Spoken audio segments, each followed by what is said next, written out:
Televistazo revisó la declaración de bienes que realizaron ante la Contraloría el presidente Daniel Noboa y la vicepresidenta Verónica Abad. El metro de Quito permite atravesar la ciudad de norte a sur en 36 minutos, cuando tomaba hora y media hacerlo en bus. El proyecto de ley económico urgente que envió el gobierno a la Asamblea propone que las ventas de viviendas, terrenos, locales y oficinas paguen más impuestos. Ecuador tiene más de 4.000 especies de mariposas y la parroquia de Mindo en Pichincha es un refugio de estos fascinantes insectos. En una feria de artesanos en Cuenca, decenas de tejedoras muestran su técnica para fabricar sombreros de paja toquilla. Nayib Bukele y su vicepresidente pidieron licencia para hacer campaña por la reelección. Bukele encargó la presidencia a su secretaria. 1 de diciembre de 2023. Gracias, amigos. Arrancamos con Televistazo Estelar y la información más relevante del día. El presidente Daniel Noboa y la vicepresidenta Verónica Abad presentaron sus declaraciones patrimoniales juradas en la Contraloría. Se trata de un requisito que deben cumplir todos los funcionarios públicos para ejercer el cargo. Paul Romero muestra los patrimonios que declararon.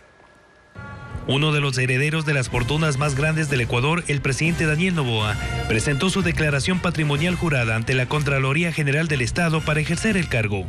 Señaló que tiene una casa en la provincia de Santa Elena valorada en $1.5 millones, 2 cuentas corrientes en bancos nacionales con un saldo de $2.400, acciones y participaciones por $400, registró pasivos por $840.186.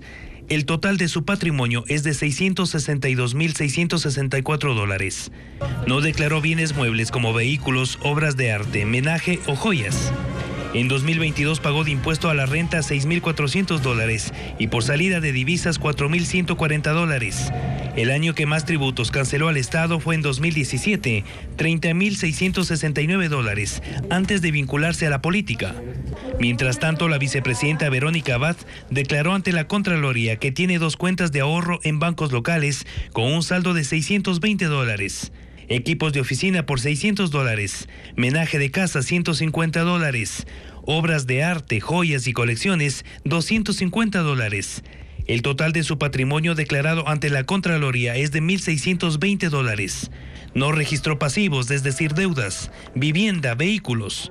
En la página oficial del Servicio de Rentas Internas no tiene pago alguno de impuestos al Estado. En su segundo día de agenda en Guayaquil, el presidente Noboa sostuvo reuniones de trabajo con la ministra de Gobierno, Mónica Palencia, y el gobernador de Guayas, Alberto Molina. Revisaron acciones de seguridad que se van a implementar, pero que prefirieron mantener en reserva. También dialogó con representantes de organismos sociales y turísticos para delinear políticas públicas y con la directora de la Agenda Regional para América Latina del Foro Económico Mundial, Marisol Argueta, cita en la que también estuvo la canciller Gabriela Sommerfeld para encaminar acciones que fomenten el empleo joven. Con una millonaria transferencia de emergencia que hizo la Corporación Financiera Nacional, la CFN, al Ministerio de Economía, el gobierno logró pagar los sueldos de noviembre.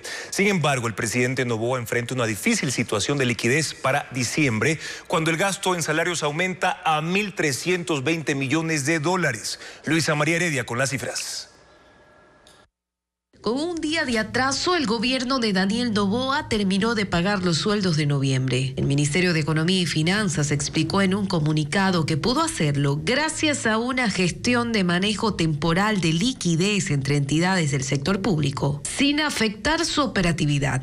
Es una transferencia de $139 millones de la Corporación Financiera Nacional a la cartera de Estado, registrada el 30 de noviembre. Los recursos, precisó el ministerio, serán reembolsados en el corto plazo con alternativas de ingresos y financiamiento que se están analizando. Al término del mes, es decir, hasta máximo el jueves por la noche, el Estado debía pagar 769,7 millones en sueldos a los funcionarios públicos, pero solo había logrado cubrir 567,1 millones hasta la mañana de hoy, viernes. La razón, el bajo saldo que había en la caja fiscal. Apenas 184 millones fue lo que recibió el gobierno de Daniel Noboa. El mandatario enfrenta una complicada situación de liquidez y el gasto en salarios es el más fuerte que tiene el Estado. Incluso aumenta en diciembre con el pago del bono navideño a los funcionarios que debe hacerse antes del 24. Se necesitarán cerca de 1.320 millones de dólares. El gobierno pretende depurar el mando policial. En las próximas horas el presidente designará al nuevo comandante, una vez que todos los generales ya presentaron sus renuncias. Paul Romero con el informe. El proceso de depuración en el mando de la Policía Nacional está en marcha. Por esta razón el gobierno solicitó las renuncias de todos los generales que integran el mando institucional. Desde ayer el presidente Daniel Noboa ya tiene la solicitud de cese voluntario de funciones de todos los generales y en las próximas horas decidirá a quienes acepta sus renuncias. El Código Orgánico de Entidades de Seguridad Ciudadana y Orden Público, COESCOP, señala que el mandatario es la máxima autoridad de la Policía Nacional, quien determina sus políticas y objetivos y designa al comandante mediante decreto ejecutivo. Con las renuncias, el mandatario tiene libertad para escoger al nuevo comandante sin la necesidad de considerar las ternas de los oficiales más antiguos, como establece el COESCOP. En la policía existe expectativa por la designación del nuevo comandante, que implicará una reorganización institucional. Este viernes se reunió el Consejo de Generales en la Comandancia en Quito para evaluar la información que será entregada a las nuevas autoridades. La ministra de Gobierno, Mónica Palencia, también encargada del Ministerio del Interior, está al frente del proceso de reestructuración de la Policía Nacional. En este momento, los generales más antiguos son César Zapata, actual comandante, Fausto Buenaño, Víctor Zárate, Marcelo Sáenz y Edwin Noguera. El Consejo de Administración Legislativa de la Asamblea sesiona esta noche vía telemática para conocer la solicitud de juicio político en contra de la fiscal general Diana Salazar y verificar si cumple con los requisitos. El requerimiento fue presentado por la asambleísta de la Revolución Ciudadana, Gisela Garzón, quien argumenta un supuesto incumplimiento de funciones. El CAL tratará también el proyecto de ley de reformas económicas enviado por el presidente Daniel Noboa, propuesta que debe ser tramitada en un plazo de 30 días por la Asamblea Nacional, porque tiene el carácter económico urgente.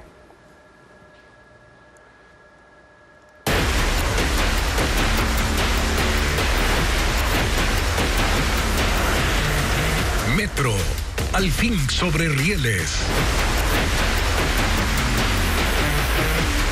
Los primeros usuarios que llegaron a las 15 estaciones del Metro de Quito cortaron la cinta en un acto simbólico. Carla Delgado estuvo en la cobertura y tiene más detalles. A las 5:30 de la mañana se abrieron las puertas de las 15 estaciones del Metro de Quito. Para los primeros pasajeros fue una grata sorpresa porque inauguraron el sistema de transporte. Esta vez, el protagonismo recayó en los usuarios. No pensaba realmente ser el primer pasajero del Metro de Quito, pero qué extraordinario. Ocupar un transporte que prácticamente nos une súper rápido y la fluidez va a ayudar muchísimo. 18 trenes recorrieron un trayecto de 22.5 kilómetros, con intervalos de hasta 5 minutos. Algunos pasajeros llegaron a comprar su ticket a las boleterías. Otros lo hicieron con la tarjeta de la ciudad. Las quejas y aglomeraciones quedaron atrás. Las estaciones están custodiadas. Agentes metropolitanos, personal del Cuerpo de Bomberos y de la Policía Nacional se ha destinado para que presten sus servicios de manera permanente. Se espera que más de 100.000 personas usen el metro el día de hoy y hasta el momento más de 60.000 usuarios han sacado su tarjeta de la ciudad. Para que el metro funcione, el país esperó una década. Las autoridades indicaron que a partir de hoy el servicio será ininterrumpido. La preparación ha sido fundamental. Los operadores del metro tuvieron un largo entrenamiento. De los 90 conductores, 18 son mujeres. Cada operador de tren tiene como un mínimo de 320 horas de preparación. Esta preparación incluye lo que son una capacitación teórica, práctica, perfeccionamiento. El costo es de 45 centavos. Los adultos mayores y estudiantes pagarán 22 centavos y los usuarios con discapacidad 10 centavos. Y precisamente una de las mayores bondades del Metro de Quito es la reducción del tiempo de viaje. Por eso Televistazo lo comprobó y preparó un informe. Desde la estación de Labrador en el norte de Quito, los usuarios tomaron el tren. Algunos buscaban llegar al final del recorrido en Quitumbe, en el sur de la capital. El teléfono móvil marca las 3:35 de la tarde. En el trayecto hay caras de sorpresa y también de emoción, como la de Miguel, que llevó a su nieta a conocer el transporte. Muy lindo, y yo a la ciudadanía de favor les pidiera que les mantengan como nos están entregando. Es muy precioso. Otro de los viajeros va con su familia. Sin duda, lo que más les sorprende es la velocidad de los trenes y la reducción del tiempo de viaje, que, como señalan, mejorará su calidad de vida. El tiempo es una maravilla porque ni se siente, porque estamos ganando tiempo. Muchos miran sus relojes.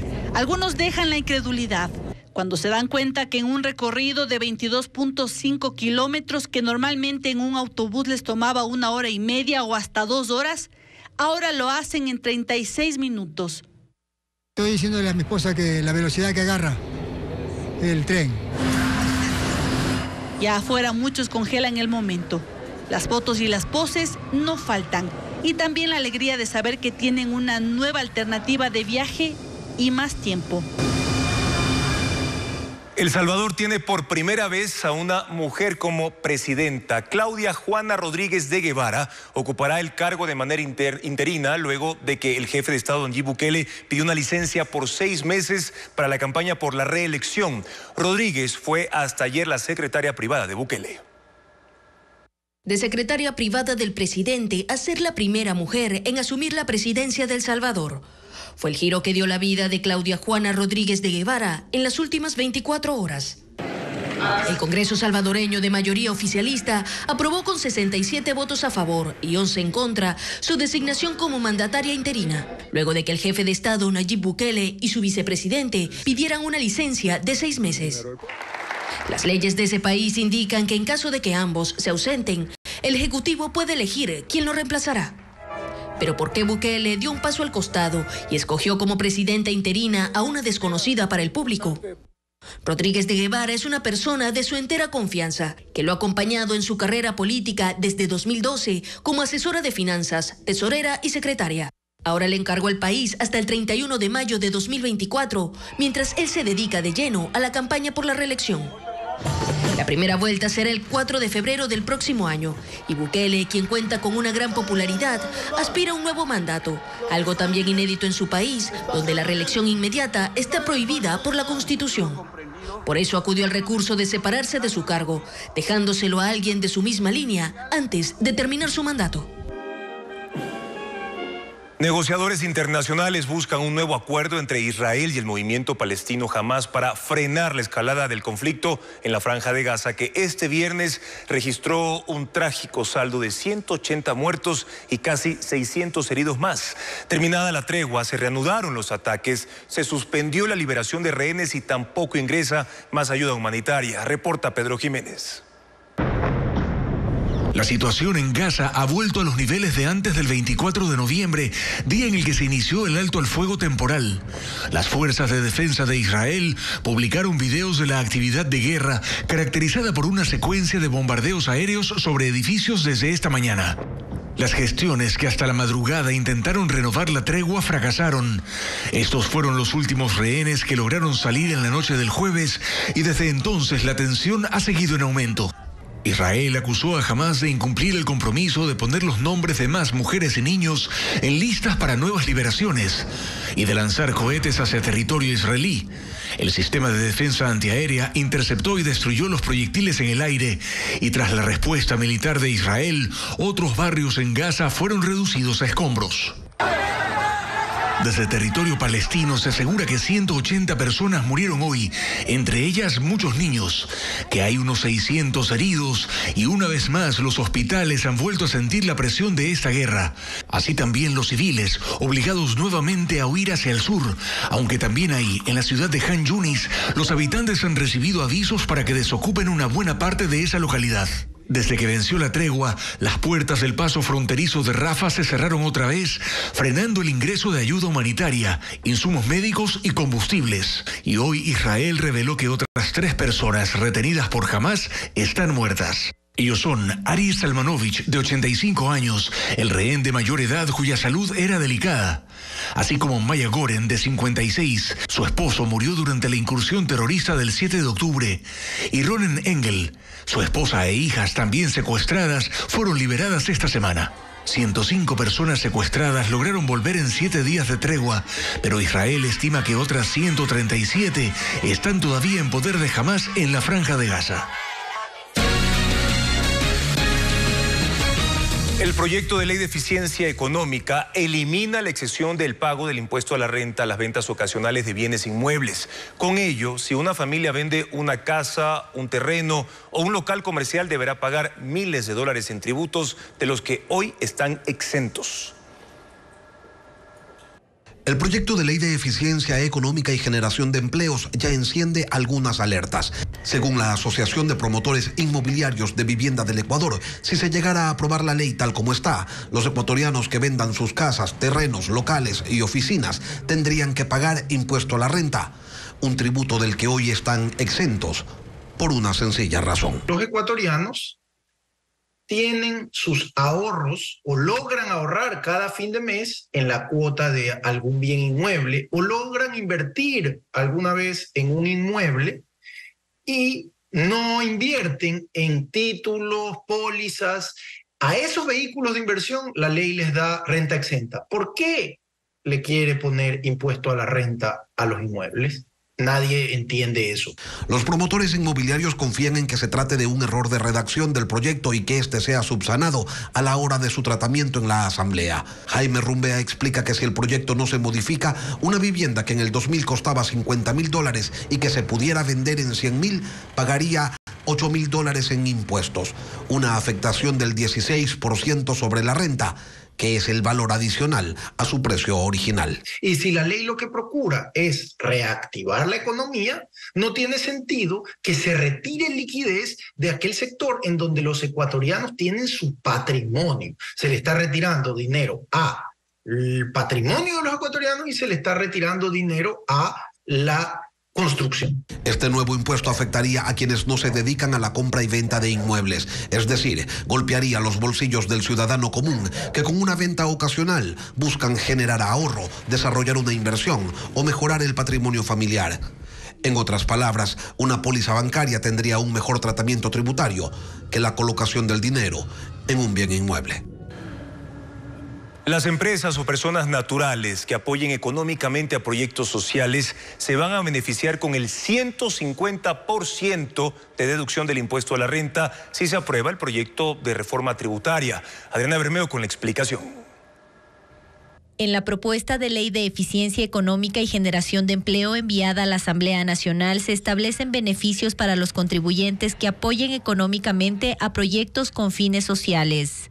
La deducción del impuesto a la renta para empresas y personas naturales será del 150% del valor de la donación. Por ejemplo, si alguien entrega un aporte de $5.000, se le sumarán 7.500, que representa una deducción total del impuesto a la renta de $12.500. La propuesta establece una lista de posibles beneficiarios: estudiantes de bajos recursos económicos, planes para erradicar la desnutrición crónica infantil y entidades sin fines de lucro que apoyen a madres gestantes y lactantes, además de personas con discapacidad y que padezcan enfermedades catastróficas. También se aplicará a los pagos por concepto de publicidad en el ámbito deportivo, equipos, torneos, competencias y deportistas. Quienes utilicen el beneficio de forma indebida serán sancionados con el 100% del valor de deducción. Para la aplicación de este artículo, el SRI deberá emitir un reglamento con los parámetros y requisitos a cumplir para acceder al beneficio. El Consejo Nacional de Salarios se reúne en Quito para decidir el incremento para el 2024. Trabajadores y empleadores no coinciden en sus planteamientos. Freddy Barros con más detalles. El último intento para alcanzar un acuerdo sobre el incremento salarial para el 2024 fracasó. El Consejo Nacional de Salarios, con representantes de los sindicatos de los trabajadores, de los empleadores y del gobierno, sesionó desde las 10:30 hasta las 14:30. Como ha ocurrido en ocasiones anteriores, hubo posiciones irreconciliables. Los trabajadores insisten en su planteamiento de que el aumento sirva para que los empleados puedan comprar la canasta básica que bordea los $550. Mantenemos la propuesta de incremento del salario básico unificado hasta $100, el 22.2% de lo que ahora tenemos. Los empresarios piden que la revisión salarial se calcule con base en el incremento del precio de los productos. La inflación estimada es del 2%. El valor que está establecido en la fórmula es de $4.12, en el cual pusimos a consideración tanto de la presidencia como del sector empleador. Uno de los ofrecimientos que dejó sin cumplir el expresidente Lasso fue el incremento de $25 al salario básico, y ahora será el gobierno de Noboa el que lo defina.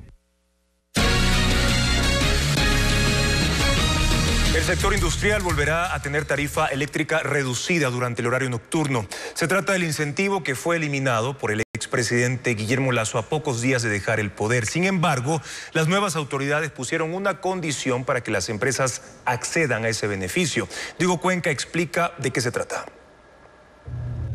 El nuevo gobierno decidió devolver la tarifa reducida para las industrias que consuman electricidad desde las 10 de la noche hasta las 8 de la mañana. Se trata del incentivo que fue eliminado por el expresidente Guillermo Lasso durante los últimos días de su gobierno. Sin embargo, esta vez el Ministerio de Energía precisó que las compañías medianas y grandes que eviten usar electricidad del sistema público y generen su propia energía ya no pagarán 7.5 centavos el kilovatio hora, solo cancelarán 5 centavos. En promedio, una empresa gasta $900,000 para generar 1 megavatio con paneles solares. Y cada hora de producción necesita hasta 5 megavatios. Y para adquirir generadores termoeléctricos, tiene que pagar hasta $170,000 por cada uno. E incluir el costo de cada galón de diésel, que cuesta desde $3 para el sector industrial. El gremio aún no se ha pronunciado al respecto. Las nuevas autoridades tomaron esa decisión a pesar de la crisis que motivó a apagones programados para todo el país. Además, anunciaron que para el sector residencial y comercial no habrá incremento de la tarifa eléctrica en el año 2024. Los usuarios seguirán pagando 10 centavos por kilovatio hora y los adultos mayores la tarifa denominada Dignidad, que equivale a 4 centavos por kilovatio hora. El Consejo de la Judicatura ignoró las recomendaciones de la misión internacional que observa el concurso de jueces de la Corte Nacional. La entidad siguió con el proceso, tomó las pruebas teóricas y dejó fuera a 39 postulantes que no pasaron la cuestionada prueba de confianza. Informa Jacqueline Rodas. El Consejo de la Judicatura no acogió las observaciones de la misión internacional que visitó el país y mostró su preocupación por lo que está pasando en el concurso para jueces de la Corte Nacional.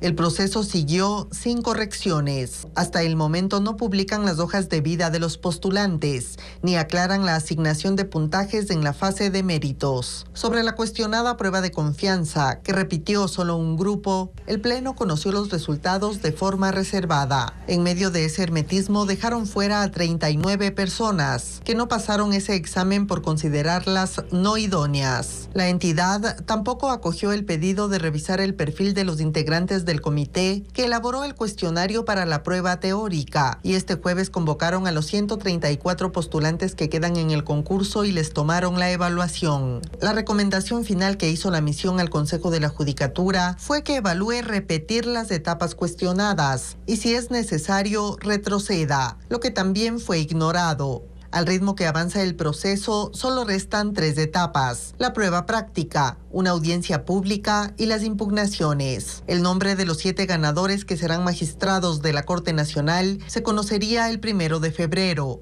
La misión internacional tiene previsto regresar al país en enero y presentar un informe intermedio.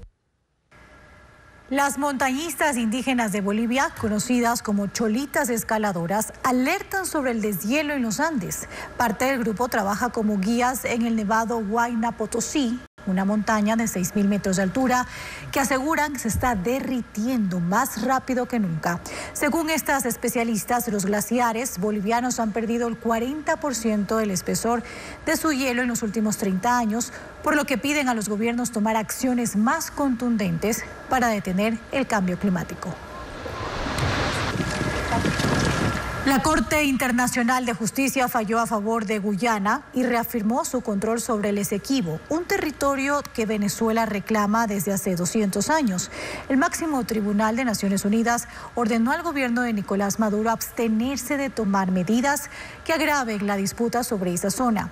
Pese al fallo, el régimen venezolano dijo que seguirá adelante con su referéndum del próximo domingo para consultar a la población si apoya o no la anexión del Esequibo, un procedimiento sin validez jurídica internacional.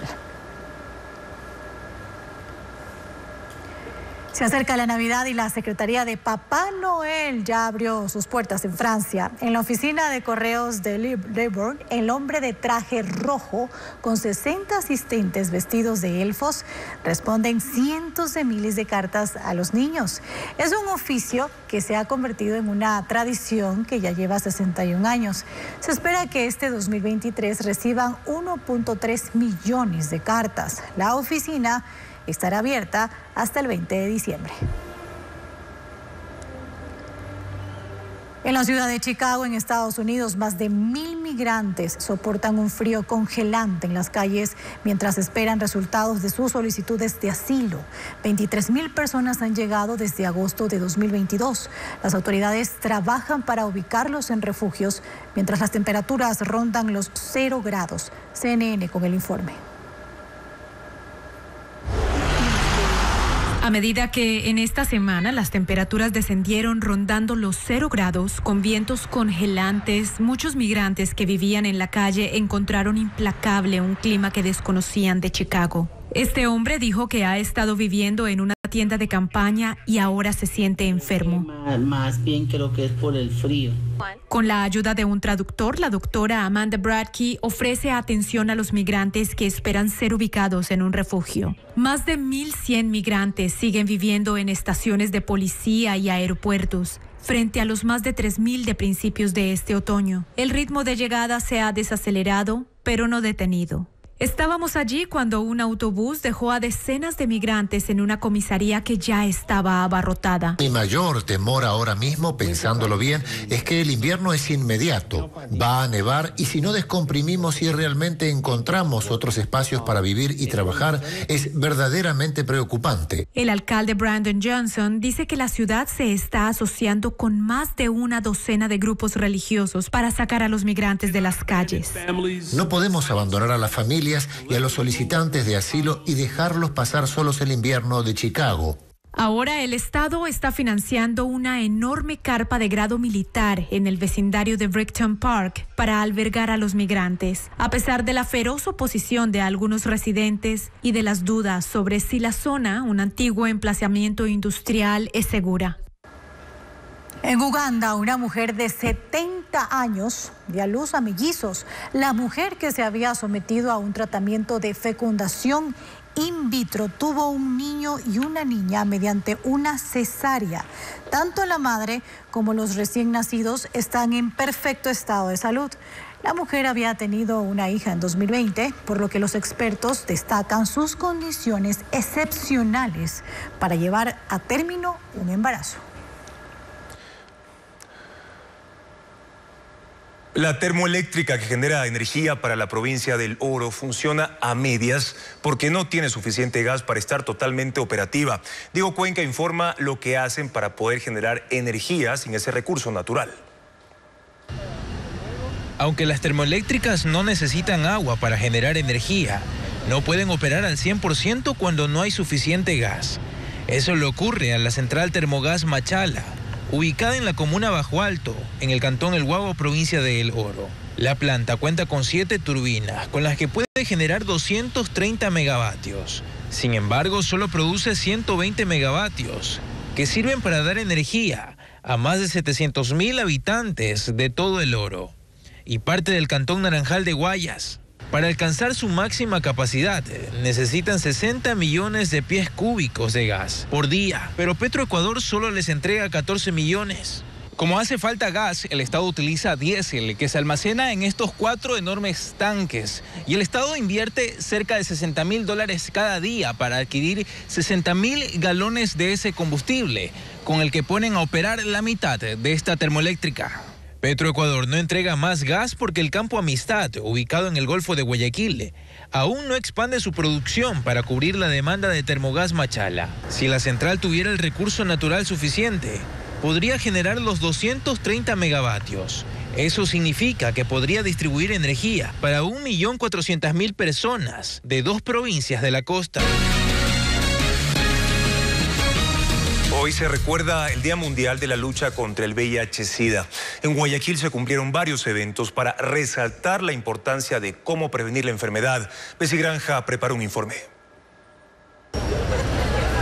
El mensaje de prevención resonó hoy más que nunca cuando el mundo recuerda la lucha contra el VIH-Sida. Así lo expresaron en el Malecón 2000 en Guayaquil, donde el Ministerio de Salud colocó stands con personal que explicó también a la población la importancia de informarse sobre esta enfermedad para evitar discriminación. En la Casa Abierta participó también personal de los diferentes distritos de salud, quienes explicaron el tipo de tratamiento que se ofrece gratuitamente a la población contagiada.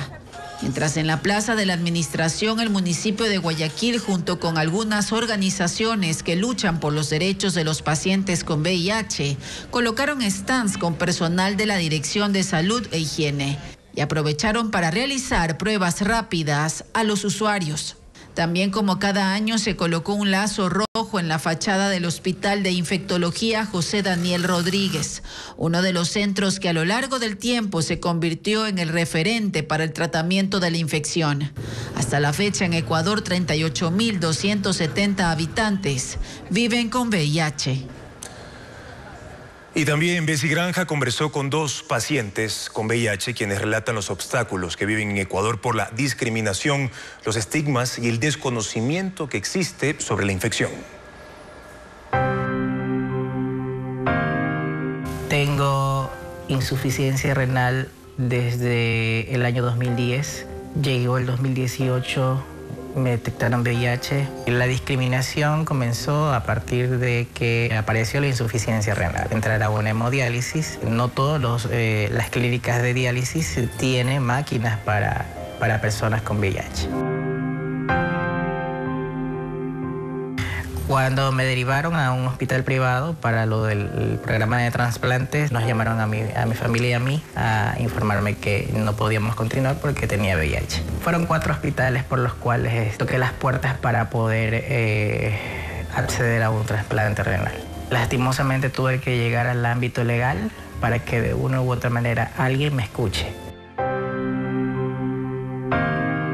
Hablar del VIH en mi círculo social es un poco más complicado porque ellos comienzan a hacer preguntas un poco morbosas y que en realidad no te ayudan en nada. Lo que quieres saber es por qué se infectó, cómo lo infectó, quién lo infectó, cuándo lo infectó, qué tiempo le queda de vida, en lugar de preocuparte si va a estar bien o mal.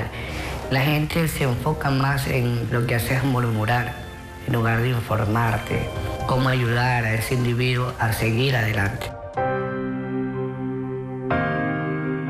Me sentí bloqueado, tomé decisiones bruscas, por ejemplo me boté de mi trabajo, decisiones más bruscas todavía porque me autoeliminé socialmente, no quería saber nada de nadie, fallamos todos.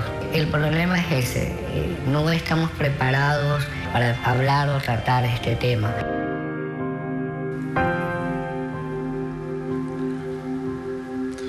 Conciertos, teatro y danza forman parte de la agenda artística y cultural. En Guayaquil y Quito, también en San Borondón, hay una amplia gama de actividades. Luis Alfredo Zúñiga con más del cronograma de esos eventos.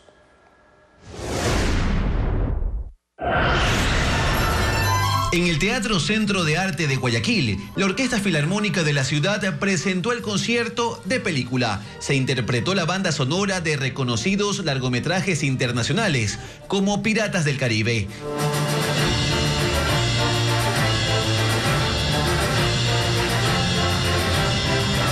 Mientras en la capital, en la Casa de la Música, este viernes se realiza el concierto Viva Quito, donde estará la Orquesta Sinfónica Nacional, acompañada de artistas como Gustavo Velázquez y la Familia Orquesta.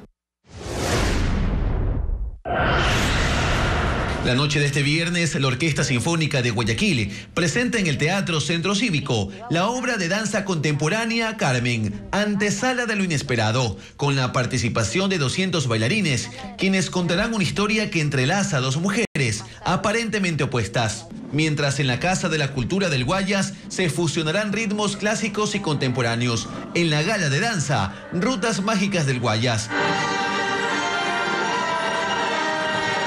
que lleva al espectador a un recorrido por la belleza natural y las tradiciones de la provincia. De los terribles incendios que azotaron nuestra querida ciudad. En el Parque Histórico de San Borondón el fin de semana habrá microteatro a partir de las 11 de la mañana. Los asistentes pueden disfrutar de hasta 3 puestas en escena, incluyendo la vida y poesía de Medardo Ángel Silva. Y en el Teatro La Bota de Guayaquil este viernes y sábado se presenta la obra El Último Suspiro, un monólogo donde se apreciará el humor de Don Manuco mientras se enfrenta a situaciones caóticas. Y la Sociedad Iberoamericana de Poetas, Escritores y Artistas, capítulo Ecuador, rindió un homenaje al poeta José Villacreces Vinuesa en la Casa de la Cultura Núcleo Guayas, donde fue reconocido por su trayectoria. Demostraciones de agilidad, desfiles de moda canina, competencia entre perros con pedigrí. Son parte de las actividades de un festival que empezó este viernes y termina el domingo. Vanessa Robles detalla que 5.000 mascotas con sus tutores participan de la convención en Guayaquil. 16 Rottweilers de Perú, Colombia y Ecuador desfilaron en la pasarela del Pet Fest en el Centro de Convenciones de Guayaquil. Estos canes fueron escogidos por su tamaño, pelaje, peso, rasgos llamativos y adiestramiento.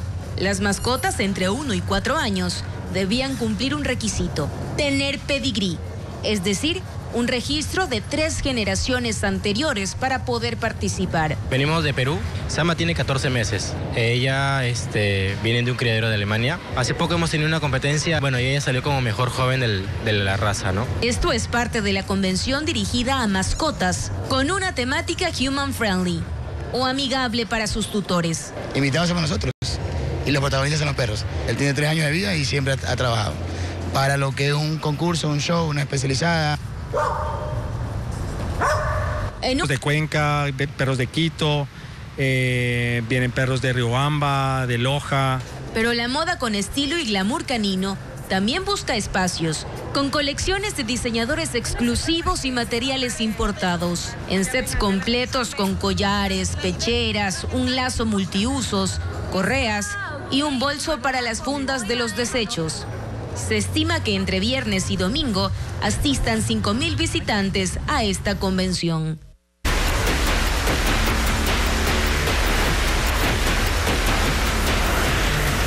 Metro, al fin sobre rieles.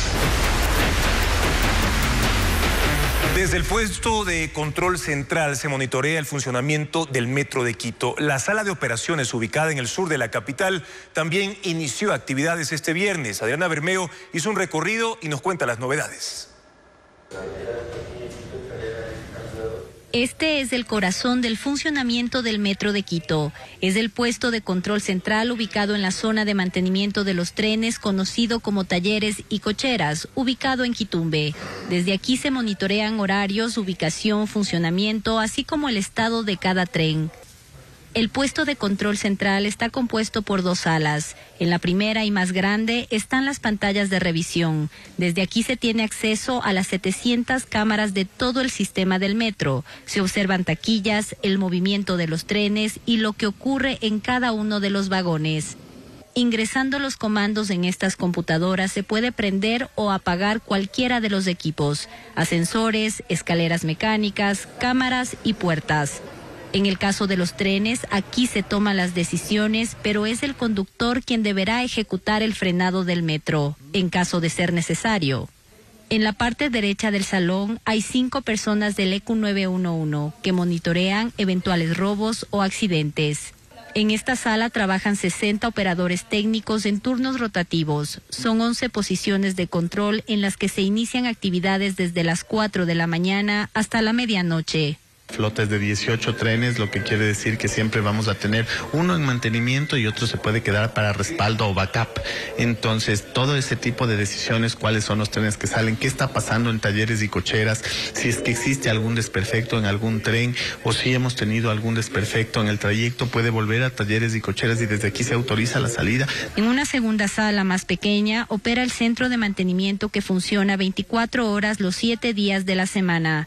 Aquí se definen revisiones mecánicas, limpieza y cualquier arreglo que necesite el sistema.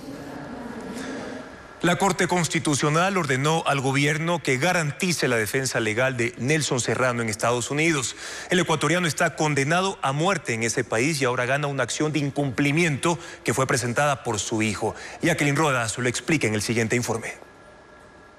La Corte Constitucional ordenó a los ministerios de Finanzas, Relaciones Exteriores y Derechos Humanos que garanticen la defensa legal de Nelson Serrano en Estados Unidos. Se trata del único ecuatoriano condenado a muerte. Lleva más de 20 años preso en una cárcel de Florida. En 2002 fue detenido ilegalmente en Quito y luego deportado con la complicidad de 2 policías ecuatorianos. La Comisión Interamericana de Derechos Humanos determinó que Ecuador violó los derechos de Serrano y dispuso que financie su asesoría jurídica, pero eso no se ha cumplido. En su sentencia, la Corte acepta la demanda y el gobierno deberá pagar a sus abogados hasta que se agoten todos los recursos judiciales en ese país y se obtenga una decisión definitiva. Los honorarios que se reclama al momento ascienden a $279,000. Nelson Serrano, quien ahora tiene 85 años de edad, fue condenado a muerte acusado de 4 asesinatos, pero su familia ha recopilado pruebas de que el proceso estuvo viciado y reclama su inocencia. Al momento está en curso un habeas federal que busca revertir el fallo y otro que pretende obtener al menos el cambio a cadena perpetua. La Corte Constitucional dará seguimiento a las acciones del gobierno y los ministerios deberán remitir informes mensuales sobre el cumplimiento de lo ordenado. Por segunda vez, en menos de un mes, una discoteca en el norte de Guayaquil fue el blanco de un atentado. Hombres prendieron fuego al establecimiento durante la madrugada y la policía halló rastros de explosivos. Los hechos estarían relacionados a un intento de extorsión, como lo informa Luis Alfredo Zúñiga.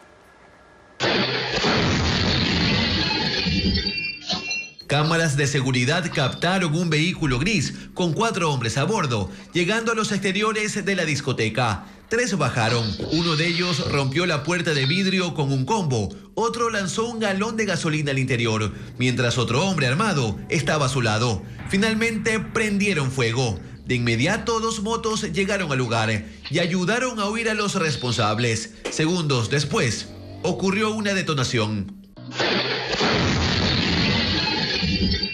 Como resultado, hubo varios daños en las instalaciones. La policía y bomberos hallaron rastros de explosivos. Horas después, la policía encontró el vehículo en el que llegaron los atacantes, que está reportado como robado, y detuvieron al conductor, que sería uno de los involucrados. Una persona de sexo masculino de 26 años de edad. Este es el segundo ataque que recibe esta discoteca en menos de un mes. El 9 de noviembre, sujetos llegaron con armas para destruir el negocio, sustraer $3,000 e incendiar la entrada y el auto en el que se movilizaban, generando una explosión. Entre las hipótesis policiales está que la misma organización criminal es responsable de los 2 hechos. Los agentes indicaron que no se han podido comunicar con los afectados. Sin embargo, su abogado ha señalado que extorsionadores le han exigido a los dueños durante meses $300,000 a cambio de no atentar en su contra. Según la denuncia, recibieron amenazas mediante mensajes de texto y llamadas telefónicas. En menos de 48 horas se reportó el robo de otro cajero automático en una gasolinera ubicada en el suroeste de Guayaquil. Esta madrugada 4 delincuentes llegaron a una estación en las calles Octava y Ayacucho e hicieron explotar el dispositivo para sustraerse el dinero. El estallido causó daños en otros 2 cajeros y en las puertas del establecimiento. Apenas el miércoles de esta semana se registró un caso igual, pero en una gasolinera en las calles Portete y Gallegos Lara. Pescadores protagonizaron una manifestación en Guayaquil para exigir que se establezca una veda para proteger a 22 especies que forman parte de la canasta básica familiar. Diego Cuenca explica la situación que se ve afectada por los efectos del fenómeno del Niño. 200 dirigentes del sector pesquero hicieron un plantón en los exteriores del Instituto de Investigación de Acuicultura y Pesca, IPIAP, en Guayaquil. Piden que las autoridades de la entidad establezcan una veda para 22 especies que habitan cerca de la superficie del mar, porque en sus faenas detectaron que gran parte de esos peces están en temporada de reproducción. Que usted lo come cada día en su casa, la hoja, la cara, la sardina y etcétera. Son especies que están muy pequeñas en este momento y como esas especies están muy pequeñas, ¿para qué la vamos a coger? ¿Para qué la vamos a capturar? O sea, necesitamos una veda para precautelar a todo, el ecosistema, nuestro trabajo a futuro, la alimentación del Ecuador. Ellos quieren que la veda empiece el 15 de diciembre hasta el 29 de enero, como ocurre todos los años, para evitar afectar ese recurso. Porque los más de 1000 pescadores en cada embarcación recolectan hasta 15 toneladas al día. Sin embargo, los investigadores del IPIAP aún no pueden determinar la fecha, porque el calentamiento del mar, como parte de los efectos del fenómeno del Niño, no les permite determinar la temporada exacta de reproducción de las especies. Mientras tanto, los pescadores y embarcaciones industriales siguen capturando esos pequeños peces, que también sirven para hacer harina de pescado. El gremio detendrá sus faenas cuando la Subsecretaría de Recursos Pesqueros fije la fecha exacta para que empiece la veda de manera oficial. En el país existen más de 4.000 especies de mariposas. En el noroccidente de Pichincha se ubica una gran variedad de ellas y la comunidad hace una importante labor de conservación para poder garantizar su evolución. Carla Delgado fue hasta la parroquia de Mindo y prepara un informe.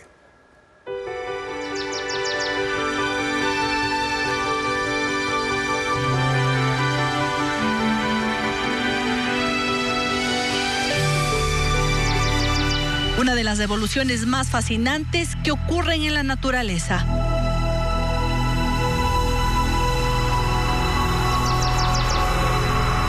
Es el momento del nacimiento de esta mariposa, cuando emergía de la pupa o crisálida.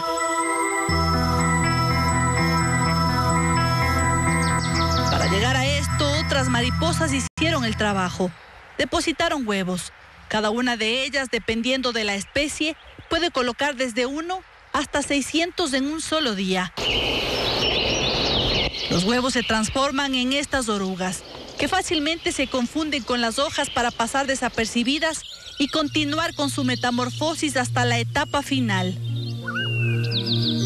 El proceso dura aproximadamente 30 días y cada una de ellas puede vivir hasta un mes.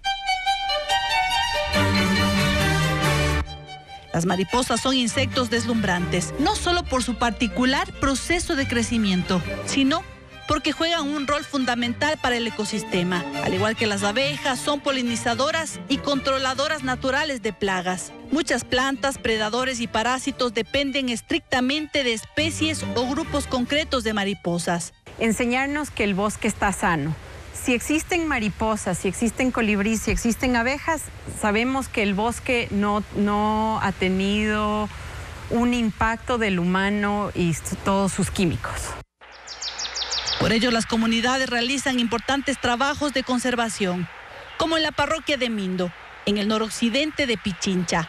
Aquí las mariposas son monitoreadas. Por ello se sabe que en la zona viven unas 300 especies. Los estudios además permitieron, por ejemplo, descubrir que muchas de ellas estaban amenazadas, logrando reproducirlas para evitar su extinción. La mariposa azul, un insecto endémico que se mueve por el Chocó andino. No estamos completamente seguros si es un cambio climático, si fue la pandemia, si hubo un tipo de virus con las orugas, pero por aproximadamente 1 año, 2 años, la mariposa azul desapareció y no llegamos a tener crisálidas de esta mariposa. Es una mariposa muy delicada que sufre con el cambio de clima. Entre las mariposas están, por ejemplo, la Parides hipidamas, muy popular por su color. También están las más grandes, conocida como ojo de búho. Miden hasta 20 centímetros. Son admiradas porque para protegerse de sus depredadores se mimetizan. Esta, por ejemplo, en una de sus alas tiene la forma de una serpiente y se desplazan entre las rocas para ahuyentar a otros animales y así evitar que sean cazadas. En Ecuador se registran más de 4.000 especies de mariposas, insectos que además de su papel fundamental, dan color al ecosistema.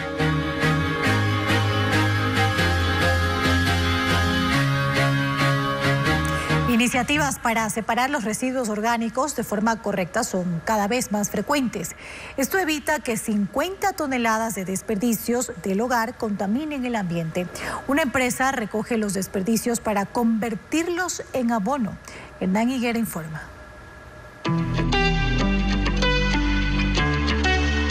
Todo pasa por la responsabilidad social. Los tachos verdes llegan a los barrios de Quito para dar un servicio a la puerta a aquellos habitantes que previamente han expresado su voluntad de entregar sus residuos orgánicos. Anuna es una empresa que recoge esos desechos. Dejan el tacho verde una semana y luego lo retiran, motivando a los ciudadanos a separar su basura en casa. Comenzaron recogiendo los desperdicios en 15 casas. Hoy atienden a 1.700 clientes, de ellos 70 son restaurantes que no encontraron la mejor manera para separar los residuos que serán recogidos en recorridos diarios y programados. El camión se llena en cuestión de horas. No es un trabajo fácil, pero sirve de gran ayuda. Tenemos una recolección de casi 50, 60 toneladas al mes de solo clientes de hogares. 50 toneladas de desechos orgánicos que ya no irán al botadero ni a contaminar el ambiente. La basura recuperada se traslada al Jardín Botánico del Parque La Carolina, donde el material orgánico se mezcla con otros residuos orgánicos que se recogen de los parques y jardines de la ciudad para hacer compost. Gracias al calor, las bacterias lo descomponen en tiempo promedio de 3 meses. Y nosotros simplemente le estamos dando el espacio adecuado, el ecosistema adecuado para que este proceso natural pueda suceder de la manera más eficiente. Y el resultado es un valioso abono orgánico que se vende al público. Aunque el principal cliente de Anuna es una hacienda interesada en recuperar el suelo agrícola en Machachi. De la basura tratada se puede sacar un saco de abono que cuesta entre 10 y 12 dólares. Según el Ministerio del Ambiente, en todo el Ecuador se generan unas 8.000 toneladas de desechos orgánicos diarios. Las grandes cadenas alimenticias se suman a esta propuesta, pero ellas sí pagan por el servicio de recolección. Para los hogares es gratuito. Pero la iniciativa va generando también puestos de trabajo en las composteras, con el simple hecho de empezar a separar la basura y contribuir a la creación de más empresas como esta, que han logrado en 3 años sostener el proyecto, generando un servicio y creando conciencia.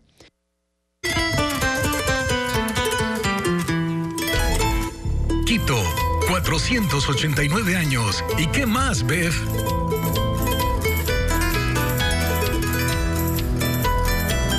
En la capital se han programado más de 200 eventos por las fiestas de fundación. Veamos parte de las actividades para este fin de semana.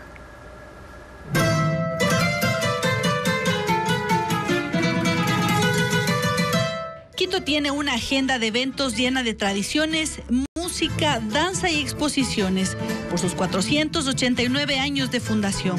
Los turistas y residentes podrán disfrutar este fin de semana la Feria del Libro de Quito 2023, que estará en el Centro de Convenciones del Parque Bicentenario. Este encuentro contará con la participación de 50 autores nacionales e internacionales. Además, los asistentes podrán ser parte de seminarios, paneles y talleres. También contemplar las comparsas coloridas de los desfiles de la confraternidad, que serán este sábado a las 10 de la mañana en la Avenida de los Chiris, mientras el domingo la cita será en la Avenida Teniente Hugo Ortiz, al sur de la ciudad. El Instituto Metropolitano de Patrimonio organiza un taller tradicional agroalimentario con actividades educativas y prácticas para este domingo. Y no puede faltar los recorridos por las cúpulas emblemáticas de las iglesias, conciertos y ferias. En el centro histórico, los comerciantes están listos para recibir a los visitantes con ofertas y productos locales. La programación de cada evento podrá descargarla en el sitio web de la Secretaría de Cultura de la capital. Alrededor del mundo existen 25.000 especies de orquídeas y solo en Ecuador 4.000 de ellas. Y Quito tiene su propia orquídea. Carlos Luis Carrillo nos muestra cuál es. Quito es un Edén de maravillas, poblado entre 1000 besos y canciones. Quito es un jardín de inspiraciones. Es única en su clase, por su bello color, un púrpura mágico que cautiva a quienes la admiran. Es la maigua, la orquídea de Quito. Ricardo Zambrano es el director técnico del Jardín Botánico y cuenta que desde el 2013 esta flor fue declarada por el Consejo Metropolitano como la orquídea emblemática de la capital. Esto debido a su gran abundancia dentro del distrito metropolitano y evidentemente es un orgullo para los quiteños poder tener una orquídea tan bella, tan única, tan especial y resistente, ¿no? Y que por sobre todo forma parte de un complejo de orquídeas que es muy diverso. La maigua de Quito fue descubierta en 1856 y nace en varios tonos. Es una de las más cotizadas y se la encuentra en toda la región interandina. La maigua, que justamente quiere decir morado o púrpura, sí, está ampliamente distribuida en la región interandina y aquí la podemos encontrar desde el Carchi hasta la provincia de Loja. Habita entre los 2.000 y los 3.000 metros de altura aproximadamente. Entonces es en realidad una orquídea, como les decía, muy resistente, ¿no? Muy impresionante, casi como los quiteños, ¿no? Que somos resilientes, trabajadores y evidentemente esta es una orquídea que nos representa bien. La capital es considerada como la ciudad con mayor variedad de orquídeas del planeta. Por eso se la denomina como el principal laboratorio. Más de 300 especies acompañan a esta, que es Epidendrum jamesoni, en esta gran diversidad de orquídeas que existe dentro de este grupo de plantas. La maigua, una flor única, parte de este Edén de maravillas, que brilla con luz propia, rodeada de bellezas naturales que engalanan las fiestas de fundación.